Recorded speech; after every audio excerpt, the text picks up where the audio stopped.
Hello everyone, कैसे हो आप सब। आई होप आप सभी अच्छे होंगे, खुश होंगे, स्वस्थ होंगे और मस्त होंगे। लास्ट वीडियो में मोमेंटम कंजर्वेशन गैलीलियन ट्रांसफॉर्मेशन के अंडर में जो मोमेंटम कंजर्वेशन होता है वो हमने कैलकुलेट किया था। जो एस डैश फ्रेम में अगर मोमेंटम कंजर्वेशन है, सॉरी एस फ्रेम में अगर मोमेंटम कंजर्वेशन है तो एस डैश फ्रेम में भी मोमेंटम कंजर्वेशन होता है। मैंने बताया था कि नेक्स्ट वीडियो में हम किसकी बात करेंगे, एनर्जी कंजर्वेशन की। अगर एस फ्रेम में एनर्जी कंजर्वेशन है तो क्या एस डैश फ्रेम में भी एनर्जी कंजर्वेशन होगा या नहीं होगा, तो हम इसकी चर्चा करते हैं। तो आप हेडिंग डालो मेरे साथ, गैलीलियन रूपांतरण में ऊर्जा संरक्षण। क्या गैलीलियन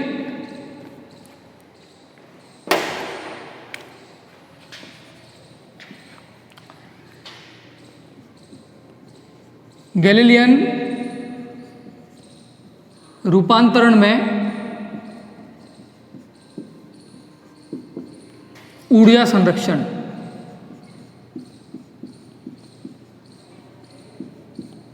गैलीलियन रूपांतरण में ऊर्जा संरक्षण, energy conservation under GT. Energy conservation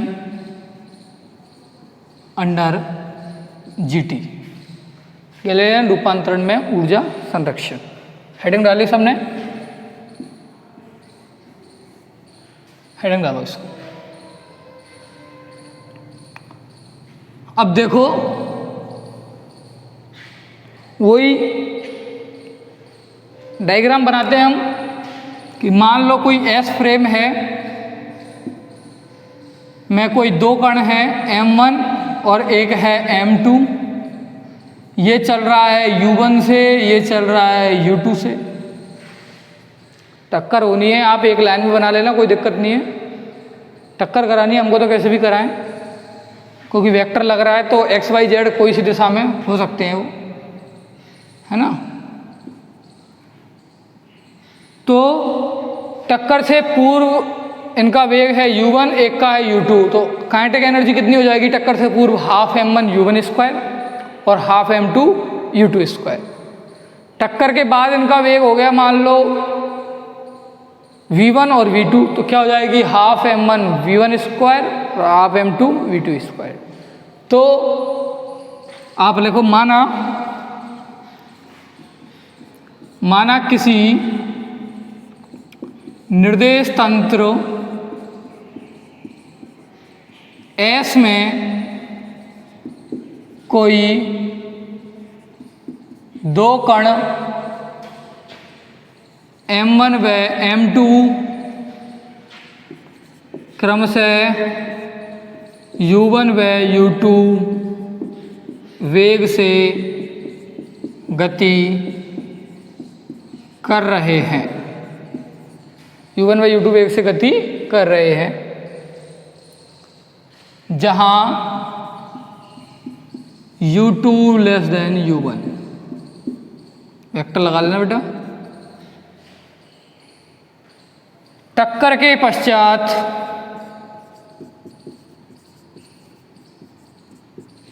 उनके वेग क्रमशः क्या V1 वेक्टर व V2 वेक्टर हो जाते हैं। टक्कर के पश्चात उनके वेग क्रम से V1 वेक्टर व V2 वेक्टर हो जाते हैं। तो एस फ्रेम में ऊर्जा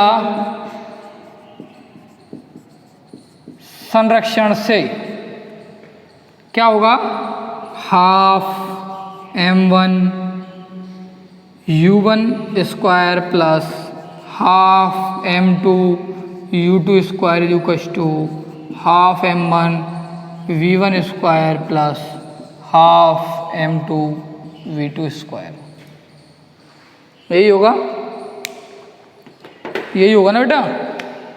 अब देखो इनके पास कोई पोटेंशियल एनर्जी तो है ही नहीं है, क्योंकि उनके ये पार्टिकल हैं और ग्राउंड पे बात कर रहे हैं तो ज़्यादा इनमें mgh वगैरह कुछ है नहीं है ऐसा। तो हम क्या बात कर रहे हैं, काइनेटिक एनर्जी की ही बात कर रहे हैं केवल। ठीक है, तो काइनेटिक एनर्जी फर्स्ट की हो जाएगी half m1 u1 square, second की हो जाएगी हाफ m2 u2 स्क्वायर, टक्कर के बाद half m1 v1 square, half m2 v2 square. अगर ये काइनेटिक एनर्जी एस फ्रेम में कंजर्व है, यानी कि एस फ्रेम में ऊर्जा संरक्षण हो रहा है, तो किसी अन्य एस डैश फ्रेम जो कि जड़त्व है, v वेग से गतिशील है, कांस्टेंट वेग है, तो क्या उसमें भी ऊर्जा संरक्षण होगा या नहीं होगा? तो लिखो, किसी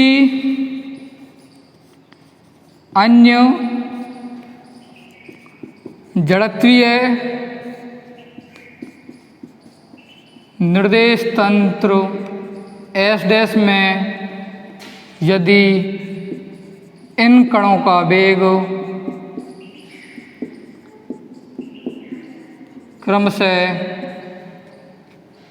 u1 डैश व u2 डैश तथा v1 डैश व v2 डैश है, तो ऊर्जा संरक्षण के सिद्धांत से, ऊर्जा संरक्षण के सिद्धांत से, ऊर्जा संरक्षण के सिद्धांत से क्या होगा, half m1 u1 dash square plus half m2 u2 dash square बराबर half m1 v1 dash square plus half m2 v2 dash का स्क्वायर। अगर ये इसके इक्वल आ गया, अगर ये इसके इक्वल आ गया, तो इसका मतलब अगर ये संरक्षित है तो ये भी संरक्षित है, ये भी सही है।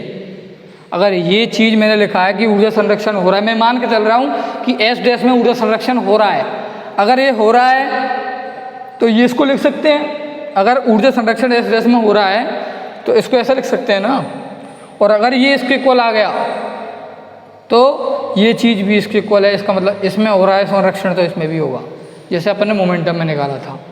तो ऐसे ही निकालते हैं हम, क्या, half m1 u1 dash, u1 dash को क्या लिख सकते हैं हम, बताओ, u1 डैश को लिख सकते हैं u माइनस v का स्क्वायर, u माइनस v का स्क्वायर। u1 डैश को इसी तो लिखेंगे क्योंकि जैसे मोमेंटम में लिखा था उसी टाइप से लिखा है इसको, half m1 u1 dash, u1 dash को लिख देंगे u माइनस v का whole square plus half m2 u2 vector minus v vector का स्क्वायर इक्वल टू हाफ m1 क्या, v1 माइनस v वेक्टर का square plus half m2 v2 vector minus v1 v vector का square. Square खोलो, half m1 a minus b का whole square, a square plus b square minus 2ab होता है, but क्या है, vector लग रहा है, तो वेक्टर को बोलेंगे कैसे, a square plus b square minus 2a vector dot b vector, यानी कि half m1 u1 square plus half m1 v square, a square plus b square, बोलो, half m1 u1 square plus half m1 a square plus b square minus half m1 2ab minus 2a vector dot v vector, यही आएगा, a square plus b square minus 2a dot v। फिर इसका खोलो, plus half m2 u2 square plus half m2 v square minus half m2 into 2 u2 vector dot v vector, यही आएगा a square plus B square minus 2a dot B equal to क्या, half m1 v1 square plus half m1 v square minus 2 से पहले ये भी लिखो, half m1 into 2, एक complete इधर नहीं आएगा, मैं इधर लिख लेता हूँ, यानी कि minus half m1 into 2 v1 vector dot v, यही आएगा, plus half m2 v2 square plus half m2 v square minus half m2 into 2 v2 vector dot v vector, v2 vector dot v vector. अब देखो बेटा कौन कौन कट रहा है, काटो। Half m1 v1 square, half m1 v square और half m1 v square, half m2 v square, half m2 v square, ये दोनों कट गए। तो क्या बचा इधर, इधर बचता है आपका क्या, half m1 u1 square plus half m2 u2 square minus ये टर्म 2 से 2 काटो, क्या बचा, minus m1 u1 vector plus ये भी माइनस है और ये भी माइनस है, 2 से 2 कट गया, तो बचा m2 u2 वेक्टर और डॉट v वेक्टर, यही है। डॉट v वेक्टर यहाँ भी है, डॉट v वेक्टर यहाँ भी है, दोनों को कॉमन लेके मैंने ऐसे लिख दिया, हाफ से हाफ कट गया, m1 u1 plus m2 u2 बाद में dot v equal to half m1 v1 square, इधर देखो ये, plus half m2 v2 square, फिर माइनस क्या, m1 v1 vector plus m2 v2 vector और डॉट v वेक्टर, यही आ रहा है। ऐसे एक लिखो, 2 से 2 कट जाएगा, m1 v1 m2 v2, ठीक है, v वेक्टर ऐसे आ गया। ये चीज़ आप जानते हो, m1 ऊर्जा संवेग संरक्षण से आप जानते हो क्या, संवेग संरक्षण से लिखो, परंतु संवेग संरक्षण से क्या होता है, संवेग संरक्षण से m1 u1 plus m2 u2 बराबर m1 v1 plus m2 v2, यानी कि ये दोनों चीज़ बराबर है, तो अगर ये बराबर है तो ये भी बराबर है, तो ये दोनों भी क्या हो जाएंगे, कट जाएंगे, तो ये भी मैंने काट दिए। तो क्या बचा आपके पास, आपके पास फाइनल इक्वेशन आ जाती है क्या, m1 u1 square plus m2 u2 square बराबर m1 v1 square plus m2 v2 square. तो ये जो इक्वेशन आई है आपकी, ये सेम ही तो है, इसका मतलब अगर S फ्रेम में ऊर्जा संरक्षण हो रहा है तो S' फ्रेम में भी हमने सोल्व करके निकाला है ऊर्जा संरक्षण 100% होगा, और उसमें हमें ज़रूरत पड़ी थी संवेग संरक्षण की। तो ये गैलीलियन ट्रांसफॉर्मेशन का यहाँ पे अपन ख़त्म करते हैं। ये आपकी गैलीलियन ट्रांसफॉर्मेशन से जितने भी क्वेश्चंस बन सकते हैं, जितने भी सब टॉपिक्स हैं गैलीलियन ट्रांसफॉर्मेशन के, वो हमने कवर कर लिए। नेक्स्ट वीडियो में हम सूडो फोर्स क्या होता है उसके बारे में बात करेंगे, ठीक है।